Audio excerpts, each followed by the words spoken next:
मालूम है और क्यों कोई नहीं जानता। भाई अगर यही करना था तो विशेष सत्र बुलाने की क्या जरूरत थी। तो नवंबर में अभी खत्म होगा, 3 दिसंबर को गिनती शुरू होगा मध्य प्रदेश का और राजस्थान का और छत्तीसगढ़ का, उसके बाद संसद का सत्र हो। तो जब यही काम करना था तो उस सत्र में काहे नहीं बुलाया, उस सत्र में लाते भी। जब 32 में लागू होना है, 34 में लागू होना है तो अभी लाते दिसंबर में भी। इसके लिए विशेष सत्र बुलाने की क्या जरूरत है। आज आप कह रहे हैं कि हम अबरी अगर हमको प्रधानमंत्री बना दीजिएगा तो हम विश्व में तीसरा सबसे मजबूत आर्थिक संपन्न देश बन जाएंगे। कहां से बनिएगा, कहां से बनिएगा। आज मालूम है $1 का कीमत है 84 रुपया। 84 रुपया डॉलर का कीमत है। $1 का कीमत 84 रुपया हो गया। आप कह रहे हैं देश को संपन्न बनाएंगे। आपकी देश में महंगाई बढ़ी हुई है। आपने उज्ज्वला योजना चलाया, गरीबों के घर में सिलेंडर पहुंचा दिया मुफ्त बांट के, इसलिए कि आपकी सब्सिडी खत्म करनी थी। वह भी एक चाल था। लोगों को जो गैस का सब्सिडी मिलना था उसको बंद करना था, और उसको बंद करने के लिए आपने कहा कि गरीबों को हम गैस सिलेंडर देंगे। बहुत अच्छा बात है। अगर गरीबों के घर में आप गैस सिलेंडर पहुंचा देते, बहुत अच्छी बात है। कभी सर्वे कराया आपने? कभी इस देश की सरकार ने सर्वे कराया कि जितना उज्ज्वला योजना में हमने गैस का सिलेंडर बांटा, उन घरों में सिलेंडर रिफिल हो रहा है कि नहीं? उस सिलेंडर को लोग भरवा रहे हैं कि नहीं? गैस के सिलेंडर को सब ढन मना रहा है घर में। क्यों? क्योंकि 1400 रुपया सिलेंडर का दाम। कौन गरीब 1400 रुपये में सिलेंडर करेगा? हम बार बार उनको चुनौती देते हैं कि आप बोलिए कि यह ललन सिंह झूठ बोल रहा है, हम साबित करके दिखा देंगे। चुनाव के बाद जब पत्रकार ने पूछा कि ये चुनाव में आपने वादा किया था, आप उसको पूरा काहे नहीं किए, तो कहे कि सब चुनाव में जुमला बोला जाता है। आप है यही लोकलाज है कि चुनाव में आप जनता से जुमला बोलिए, चुनाव में जनता से झूठा वादा करिए, चुनाव में वो भावना भड़का के वोट लीजिए और चुनाव के बाद उसको कह दीजिए जुमला। रोजगार तो दे नहीं रहे, रोजगार नहीं दे रहे। इस देश में रोजगार सबसे ज्यादा कहां मिलता है? इस देश में सबसे ज्यादा रोजगार मिलता था सेना में। इस देश में सबसे ज्यादा रोजगार मिलता था रेलवे में। रेलवे रिक्रूटमेंट बोर्ड बना हुआ था, हर क्षेत्र का अलग अलग। रेलवे रिक्रूटमेंट बोर्ड का परीक्षा हर साल होता था और हर साल हजारों लड़के उसमें नौजवान रेलवे में नौकरी पाते थे। कोई एएसएम का, कोई गार्ड का, कोई पोर्टर का, क्लास 3 से लेकर क्लास 4 तक। पिछले 8 साल से रेलवे रिक्रूटमेंट बोर्ड का एक भी परीक्षा नहीं हुआ है। सारा रोजगार आपने बंद कर दिया। सेना में जो बहाली होती थी, हमने कहा था, पूछा था, प्रश्न पूछा था, कोई जवाब नहीं आया। हमने प्रश्न पूछा था कि सेना में नियमित बहाली होती है, सेना में दौड़ लगाया जाता है, जगह जगह कैंप लगा के नौजवानों को दौड़ाया जाता था। हर गांव में लोग दौड़ का प्रैक्टिस करते थे, दौड़ते थे और दौड़ के सेना में भर्ती के लिए पास होते थे। उनका मेडिकल होता था और लाखों नौजवानों को सेना में नियुक्ति होती। बंद कर दिया। देश की जनता के साथ खिलवाड़ किया, देश के नौजवानों के साथ खिलवाड़ किया और बात लंबा बात बनाने से काम अगर चल जाए तो हमको भी आज इजाजत दे दीजिए कि हम बातें बनाते रहे, हमको वोट देते रहिए। बात बनाने से काम नहीं चलता है, काम करने से काम चलता है। आज मुझको खुशी है, आज मुझको संतोष है कि एक जनप्रतिनिधि के नाते अगर हम आज चरौन गांव में आए हैं और आपने कहा कि हमने मेरे सामने आपने कहा कि आपने ये काम किया है, तो मुझको आत्मसंतोष हुआ और मुझको लगा कि एक रहे हैं। तो देश की जनता के सामने के लिए आपका जो कर्तव्य है, उस कर्तव्य का पालन करिए और तब देश की जनता से वोट मांगने जाइए। सब कुछ नहीं करें, देश का इतिहास बदल, आजादी का भी इतिहास बदल। एक बात जान लीजिए, ये आजादी जो मिला है, जिस देश में आजाद में हम लोग आजादी में हैं, एको गो नेता हैं पूरे भारतीय जनता पार्टी में एक नेता नहीं है जो देश की आजादी में लड़ा। कोई देश की आजादी में नहीं लड़ा है, किसी को देश की आजादी से मतलब नहीं है, और देश का इतिहास पिछले साल भावना और चिरांग गांव का भावना मेरे साथ सब दिन जुड़ा। चिरांग गांव के लोग सब दिन मुझको प्यार करते रहे, स्नेह करते रहे, इसलिए भी चिरांग गांव के लोग जब भी मेरे पास जिस काम के लिए आते हैं हम खड़े। आज अस्पताल का उद्घाटन हो रहा है, पिछली बार आए, शिलान्यास हुआ था अस्पताल का, और आज मुझको खुशी है कि अस्पताल बन के तैयार है, वहाँ सब कुछ बन के तैयार है। आज उसका उद्घाटन भी होगा, अभी डीएम साहब भी आएंगे अस्पताल के उद्घाटन में, तो स्वाभाविक खुशी है, मुझको संतोष है कि चलिए जो काम पूरा किए, लाइब्रेरी बनाए, आज मुझको कितनी खुशी होती है जब नौजवान आके कहते हैं कि उस लाइब्रेरी से पढ़ के हमको नौकरी मिल गई, उस लाइब्रेरी से पढ़ के हमको नौकरी मिल गई। तो सबसे बड़ा तो रोजगार करना है मामला, तो सबसे बड़ा रोजगार है, वो लाइब्रेरी कितना लाभदायक है नौजवानों के लिए। वहाँ पढ़ते हैं और वहाँ हम अभी पता किए वहाँ दो चीज़ का कमी है उस पुस्तकालय में। एक पुस्तकालय में कमी है उपस्कर और दूसरा कमी है कंप्यूटर। आज अगर पढ़ाई होनी है, किसी लड़के के नौजवान को अगर तैयारी करनी है तो उसको गूगल में जाना पड़ेगा, उसको तैयारी करके हर विषय की तैयारी करना पड़ेगा। इसलिए हमने फैसला किया है 10 दिन के अंदर 3 लाख रुपया उपस्कर और 3 लाख रुपया कंप्यूटर के लिए पुस्तकालय को देंगे, ताकि यहाँ के नौजवान और पढ़ें और मेहनत करें और इस गांव का एक भी नौजवान बेरोजगार नहीं। ये काम करने की क्षमता और किसी भी बात को आत्मबल के साथ, मजबूती के साथ रहने का शक्ति कहाँ से मिला? ये शक्ति आपने दिया, आपका प्रेम, प्यार और स्नेह जो हमको मिलता है वही हम बोलते हैं। और धरती में हम किसी से डरते नहीं, एक बात जान लीजिए, धरती में हम किसी से नहीं डरते। जब लोकसभा में ठाकुर जी बोल रहे थे, जब लोकसभा में बोल के हम निकलते हैं तो भारत सरकार के बहुत मंत्री लोग हैं जो हमारे मित्र भी हैं, वो कहते हैं कि आप ऐसे बोल देते हैं सर, सीबीआई ईडी लगा देगा तब हमका चोरी शब्द आज तक हमने जिंदगी में सीखा ही नहीं, चोरी शब्द हमने जाना ही नहीं था, हमको इनका सीबीआई ईडी से क्या डर लगेगा, हम धरती में किसी से टकरा सकते हैं। और मंत्री लोग रोते हैं,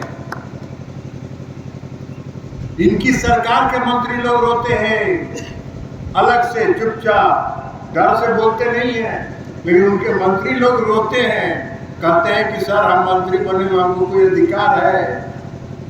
मेरे विभाग का अधिकारी हमको फाइल लेके आता है और कहता है कि इस पर दस्तखत कर दीजिए, प्रधानमंत्री के यहाँ से यही आया है, ऐसी पर दस्तखत कर देना है। हम दस्तखत कर देते हैं, क्या करेंगे, नौकरी कर रहे हैं। तो जिस सरकार में उस सरकार का मंत्री ये महसूस करता हो कि नौकरी कर रहे हैं, उस सरकार को क्या आत्मबल, उस सरकार को कोई आत्मबल नहीं है, लोकतंत्र नहीं है। इसलिए ठीक मैंने कहा कि लोकतंत्र लोकलाज से चलता है, और लोकलाज जिसको कहते हैं कि आज हम आपके प्रतिनिधि हैं, आपके हित में अगर हम कोई काम नहीं करें, आपका रोड नहीं बनवाएं, आपका सड़क नहीं बनवाएं, आपका अस्पताल नहीं बनवाएं, आपके गंगा के कटाव का काम नहीं करें, आपके लिए पुस्तकालय नहीं बनवाएं, और 5 साल के बाद हाथ जोड़ के खिठियाते हुए कहें कि माफ कर दो, 5 साल कुछ नहीं के लिए और ही कर दो, यही यही लोकलाज। कि अगर जनता ने आपको भरोसा दिया, जनता ने आपको अगर विश्वास दिया और जनता से अगर आपने वादा किया है तो उसको हर हालत में निभाने का काम करिए और उसको सरजमीन पर उतारने का काम करिए, यही लोकलाज। अभी बोल रहे थे मुकेश, सही बात बोल रहे हैं, न धर्म पर न धर्म पर खतरा है, न हिंदू पर खतरा है, न मुसलमान पर खतरा है। खतरा अगर है इस व्यक्ति से तो इस देश के लोकतंत्र पर खतरा है, और ये लोकतंत्र को समाप्त करना करते हैं। अभी विशेष सत्र हुआ, हम लोग गए हुए थे बम्बई में INDIA जो बना है उसका मीटिंग था। वहीं हम लोग जब पहुंचे तो मालूम हुआ कि संसद का विशेष सत्र बुला लिया। हम लोग कहा कि भाई विशेष सत्र बुला लिया, कोई देश पर कोई इमरजेंसी आ गया, कहीं कोई अटैक हो गया क्या, संसद का विशेष सत्र बुला लिया। जब गए दिल्ली हम लोग संसद का विशेष सत्र बुलाने के लिए, तो पता चला कि महिला का विधानसभा लोकसभा में आरक्षण का बिल ला। हम लोग कहा कि बिल भी तो लाइए देखें जरा। जब बिल आया तो देखे कि खोदा पहाड़ निकली चूहिया। बिल में क्या है, पहले परिसीमन आए जाति आधारित गणना होगी, यदि जनगणना हो, और जनगणना जब हो जाएगी तो परिसीमन आयोग बने, और जब परिसीमन आयोग बनेगा तब उस पर निर्णय लिया जाएगा कि आरक्षण दिया जाए। 2000 अभी तक तो जनगणना भी शुरू नहीं हुआ। आप कह रहे हैं 2024 में 2025 में जनगणना शुरू करेंगे, तो 2 साल जनगणना चलेगा। जनगणना के बाद परिसीमन आयोग बनाइएगा, 2 साल परिसीमन आयोग का काम चलेगा, और उसके बाद 2029 में दीजिएगा महिला को आरक्षण, या 2032 में दीजिएगा, किसी को मालूम नहीं। का बयान कि अब हर साल शिक्षक की नियुक्ति का विज्ञापन निकलेगा, तो हर साल लोगों को रोजगार मिलेगा, हर साल नौजवान को रोजगार मिलेगा। सिपाही में भर्ती हो रही है, पुलिस सेवा में भर्ती हो रही है। आज बिहार देश में एक नंबर पर है, जहां बिहार पुलिस में 29,000 महिलाएं बिहार पुलिस में। ये है रोजगार के प्रति आपका क्या नजरिया। आपने तो रोजगार बंद कर दिया, आपने रेलवे में रोजगार बंद कर दिया, आपने सेना में रोजगार बंद कर दिया। रोजगार दे रहे 2 आदमी को रोजगार मिल रहा है, उसमें कोई कमी नहीं है। अभी आप लोग जान रहे हैं, हम किसी का नाम नहीं लेते, 2 आदमी को रोजगार मिल रहा, 2 आदमी रोजगार देने वाला और 2 आदमी रोजगार लेने वाला। हवाई अड्डा का निजीकरण हो गया, रेलवे स्टेशन का निजीकरण हो गया, नेशनल हाईवे का निजीकरण हो गया, बंदरगाह का निजीकरण हो गया। तो रोजगार तो दे ही रहे हैं 2 आदमी को, देते रहिए, लेकिन देश की जनता अब सजग है, और आप लोगों से भी लोगों से आग्रह करेंगे, ऐसे लोग जब आए उनको मुंह तोड़ जवाब दीजिए। 2 ही सवाल पूछिए, 18 करोड़ रोजगार का हिसाब बताओ, और 20 लाख 15 लाख रुपया हर गरीब के खाता में भेजने का हिसाब बताओ, तब वोट मांगो। और वोट मांगने का अधिकार तभी उससे वोट मांगो। हम भी अगर कोई काम नहीं किए होते और वोट मांगने के लिए आते तो आप वोट देते। और कुछ नहीं करती हो तो वोट देता है नहीं ना देते। वो भी आवेंगे तो उनसे भी हिसाब लीजिएगा कि 18 करोड़ लोगों में 18 लाख 20 लाख का हिसाब तो दे दो यार। कितना गरीब के खाता में 15 लाख 20 लाख पहुंचे दो। नहीं तो अमित शाह जी कहें कि हम नहीं बोले थे, हमारे पास वीडियो है, हमारे पास उनका वीडियो है, लोकसभा में बताए थे हम। आप लोगों ने बहुत लोग देखे हो, हम मोबाइल रखे हुए थे हाथ, कोई बोला हमका दिखावे वीडियो, अमित शाह का भाषण जुमला वाला, तो सब बैठ गए। इसलिए मेरे पास प्रमाण है, अगर साहस है इस देश के माननीय गृह मंत्री अमित शाह जी बताएं कि हमने ये नहीं कहा था, हम साबित कर देंगे। और अगर साबित नहीं कर सके तो राजनीति से संन्यास ले लेंगे। आज देश की सबसे ज्यादा समस्या क्या है? आज देश की सबसे ज्यादा समस्या ये नौजवानों के रोजगार का।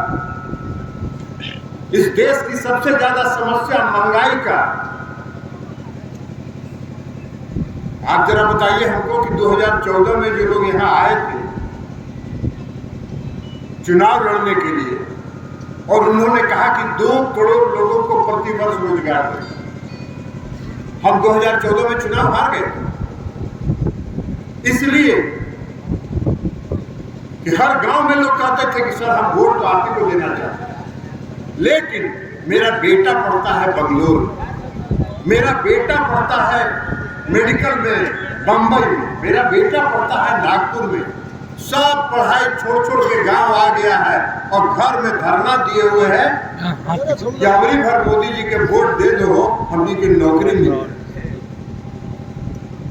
तो बार बार पूछ रहे हैं, हम लगातार पूछ रहे हैं कि आपने जो 2 करोड़ लोगों को रोजगार देने का इस देश की जनता को वादा किया, तो 9 साल में 18 करोड़ लोगों को रोजगार मिलना चाहिए था। आप 18 लाख रोजगार दिए कि नहीं दिए, उसका हिसाब दीजिए। कोई नहीं हिसाब दे रहा, कोई हिसाब नहीं दे रहा। इसलिए कि ठगने का काम, इसलिए कि ठगने का काम किया उन्होंने। क्या भाषण दिए उसने? इस विदेश में जितना काला धन है सब काला धन ले आएंगे इंडिया वापस, और सब गरीब के खाता में 10 से 15 लाख रुपया पहुंचा दें। काला धन तो आप 1 रुपया भी नहीं लाए, 1 रुपया भी नहीं आया। लेकिन आपके प्रधानमंत्री रहते हुए आपके शासन काल में इस देश का मेहुल चौकसी, नीरव मोदी और विजय माल्या हजारों करोड़ रुपया लेके विदेश भाग गया, और 9 साल से 8 साल से विदेश में पड़ा हुआ है। वो विदेश में पैसा लेके चला गया, 1 रुपया आप काला धन तो लाए नहीं, तो पैसा किसी को दिए? भाई चुनाव में भी बताइए, एक आध आदमी को मिला है 15 लाख 20 लाख? अरे मोदी जी करो दलकुन है 15 लाख 10 लाख। वादा किए थे, झूठे ना वादा किए। यही ना लोक लाज है, और क्या लोक लाज? आजकल कुछ नहीं बोलते।